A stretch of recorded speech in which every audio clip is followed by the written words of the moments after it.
Hey there, I'm Dr. Vlad. I'm a general pediatrician specializing in autism for children.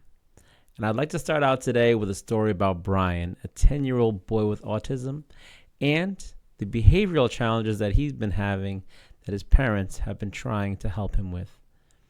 So, Brian and his family, his mom and dad, love going out for walks at the evening time.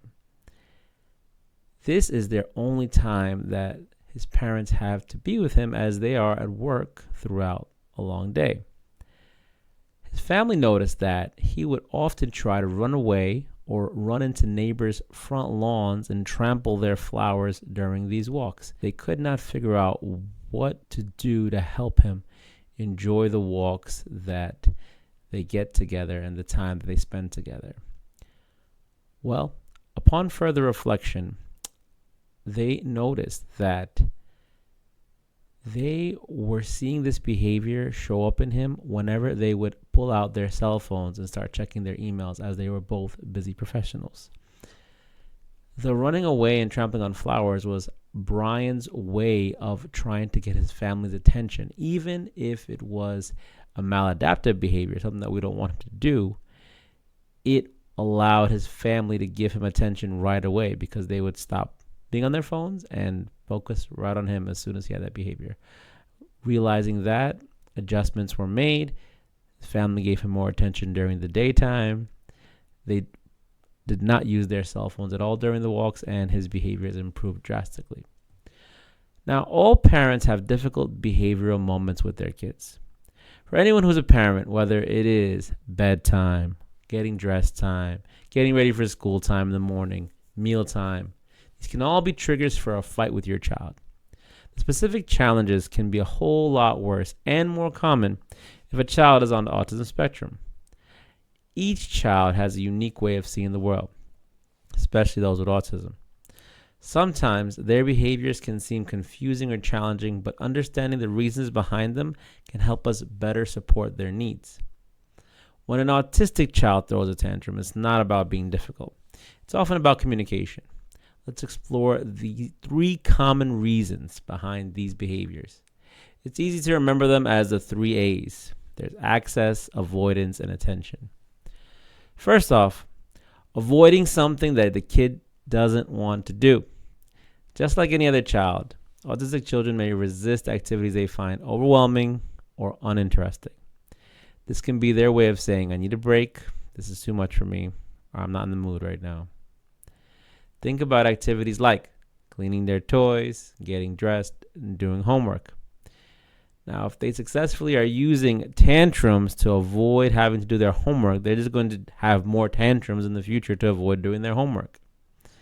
It's incumbent upon us as parents to recognize that this is what's going on, that they're trying to use their tantrum as a way to avoid doing homework, and helping redirect their attention and their focus, and letting them know that, yes, you want to avoid doing homework, but homework is important to do, and we're going to do it, and we're going to find a better way, a less stressful way to get it done for you so that you can't use tantruming to avoid doing this important task.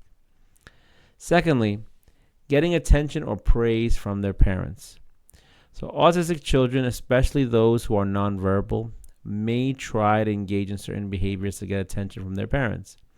It's their way of saying, look at me, I need you right now. Positive reinforcement and recognizing their efforts can go a long way.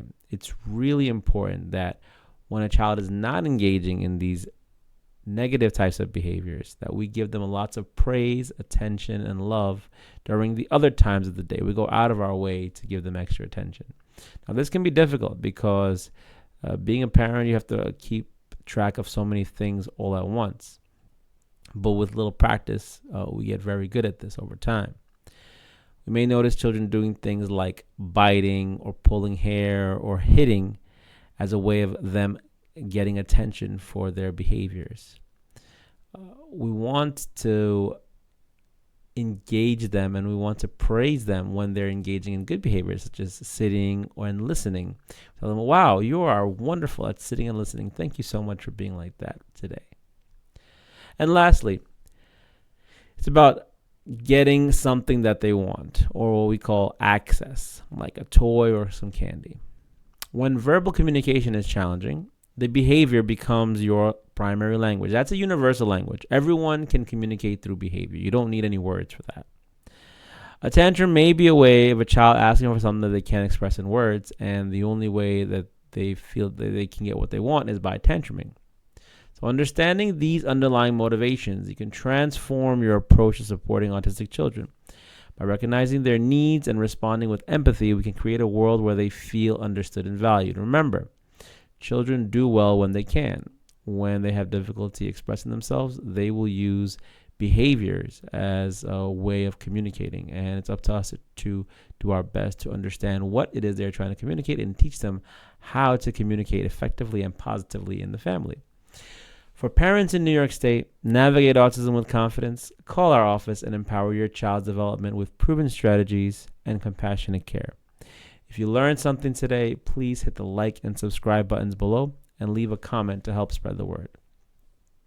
Imagine if you could truly understand the unique needs and desires of your child. By working together, we can create an environment where their voices are not just heard, but deeply understood and valued. At my office, I can help empower your child to express themselves in ways that resonate with their individual personalities, paving the way for a brighter and more inclusive future.